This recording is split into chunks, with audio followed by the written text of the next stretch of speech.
Hey everybody, Nate here from WASD20. Welcome back. Today I'm going to be showing you how to make your very own dice rolling trays. Kind of like this. It's not real hard, so let's take a look.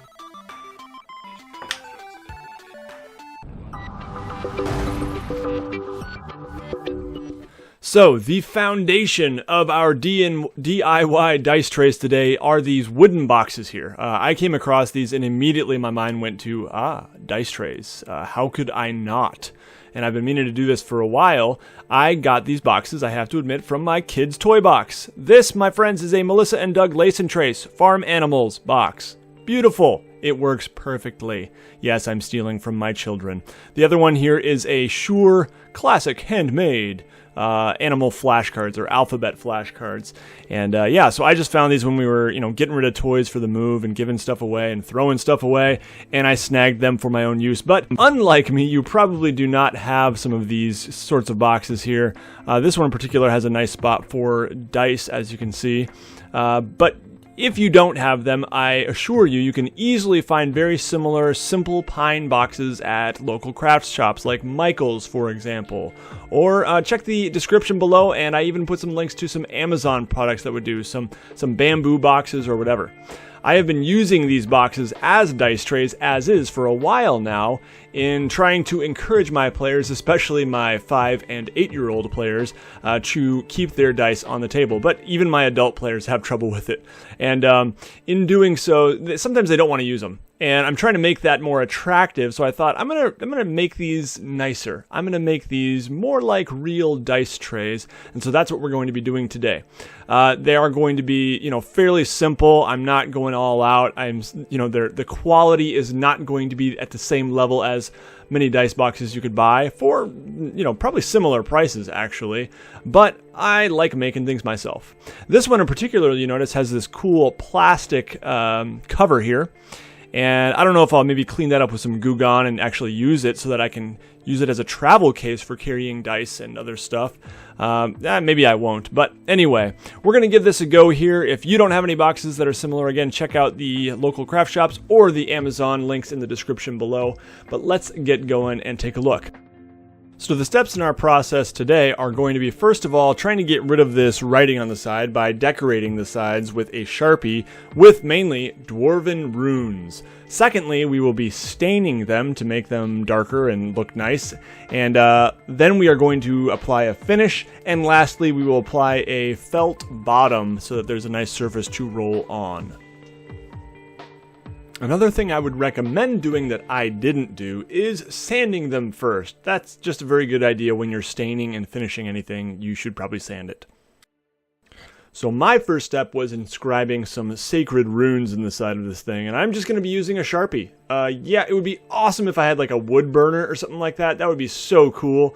I could paint. I'm a decent painter, but I'm just going for what's quick and easy. I just want to get these done and have them look decent, so I'm using this not so fine point Sharpie here. If it goes horribly, you can just learn from my mistakes. That's a bonus, right? But I am going to be using my copy of The Hobbit as reference here. There's lots of runes in the front of the book. I think these are Dwarven runes. I have no idea what they say, except for this, I believe, says Hobbit. That's what it looks like.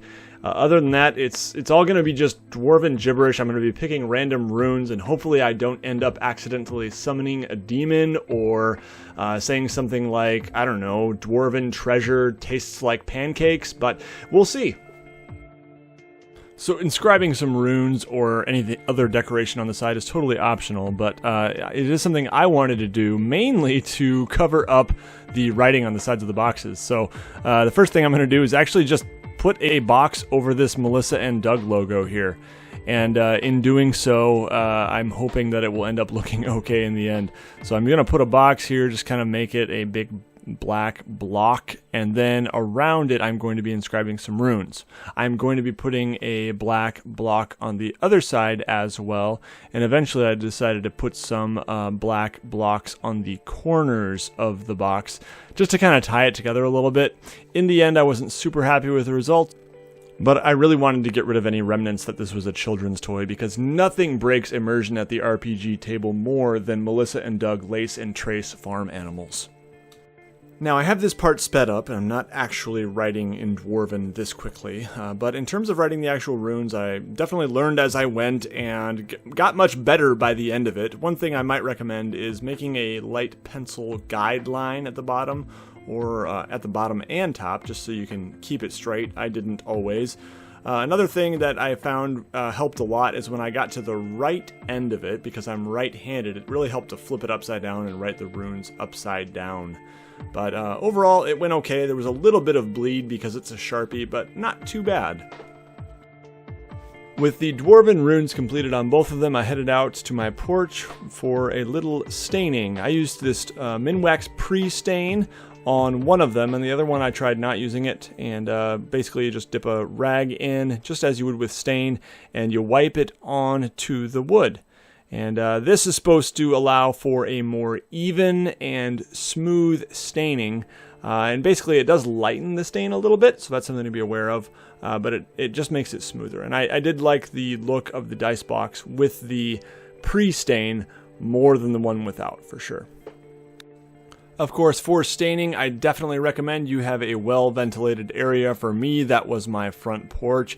And front porch on a hot summer day, how could I not crack open a beer while I'm working? Unfortunately, Otra Vase from Sierra Nevada is the worst beer I've ever had. You have been warned. Come on, who puts cactus in beer? But work continued after that unfortunate incident with staining. This is Minwax wood finish. It is just kind of pretty standard, cheap stain that you can get at Lowe's. I am using Provincial as the name of the color because it's what I happen to have from a floor project a few years back. And I'm just going to be dipping my old rag in and applying liberally. And what you do is you, according to the manufacturer instructions, let it sit for 5 minutes or so.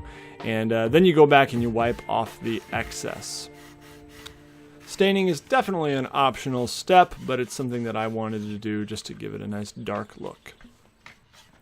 You'll want to make sure your stain dries for several hours. In my case, I just let it sit overnight before I applied my polyurethane coating.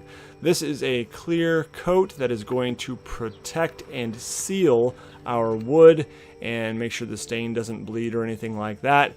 You can get it in water or oil-based. I use water-based because it's easier to clean, and you can get it in several different finishes. I went with a satin because I wanted a little bit of shine to it, but not too much.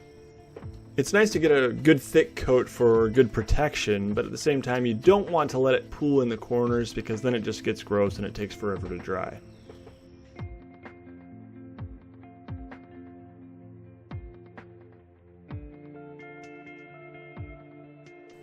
Alright, so our polyurethane coat is now dry, and overall I'm pretty pleased with how they turned out. They've got a little bit of shine to them again because it's satin. They are a little bit rough. Sanding them definitely would have been a wise idea.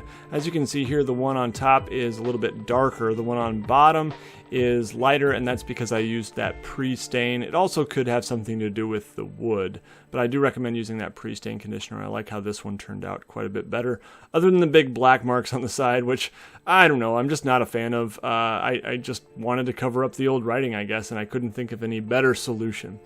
Now we are going to be applying our black felt to the bottom, and this is just going to make for a slightly padded surface, but still a surface that has a nice, hard feel to it so that you're not feeling like you're rolling on a sponge necessarily.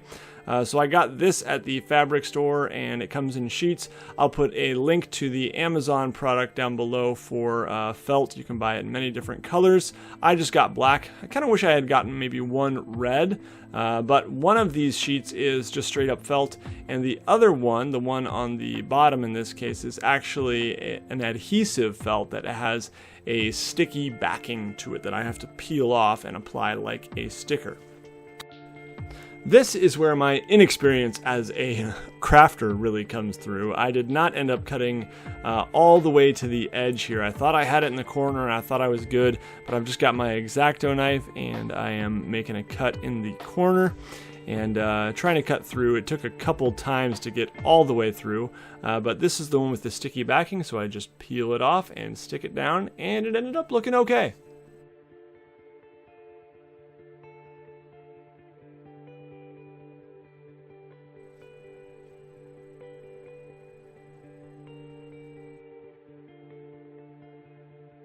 The self-adhesive stuff actually seems to work pretty well. It seems like it's got a really strong hold. I just press it down in the corners and we're good to go. For the other one, I just have a plain piece of felt, and I'm going to have to use Elmer's glue for that one, which ended up working fine as well. I couldn't really notice much of a difference. It's not like I feel any bumpiness at the bottom or anything from the glue spots, and I just tried to spread the glue pretty evenly and overall pretty thin. With the felt now glued down after I let it dry for a couple minutes, it is time for a roll test. And yeah, got a great feel to them. Yeah, overall it's simple and effective. The felt gives enough padding, but still has a hard enough surface to be satisfying. Without the felt, honestly, rolling these things is like just a huge racket. But rolling on the felt feels nice. The walls of the dice trays here are high enough to usually avoid your dice spilling out, but once in a while when rolling, I have had them spill out for sure. Not a big deal, and yeah, overall, they feel really good.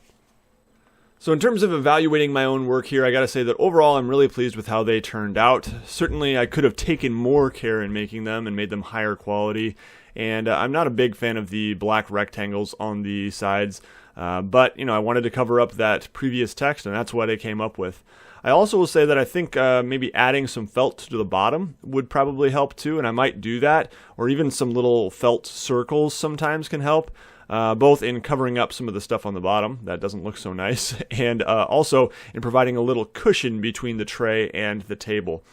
So that's one way I could definitely see them being improved, but I want to hear from you as well. What do you think? Give me your comments below. If you have tried making your own dice trays before and been successful, I'd love to hear what you used and how that went. If you end up trying this method, let me know as well. You can even send me pictures over on Facebook or Twitter.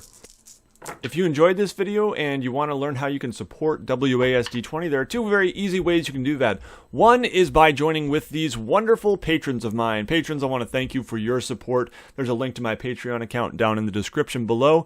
And a second way is to buy through my Amazon links in the description. Those are affiliate links, and a small cut of whatever you buy through those goes to help the channel at no additional cost to you.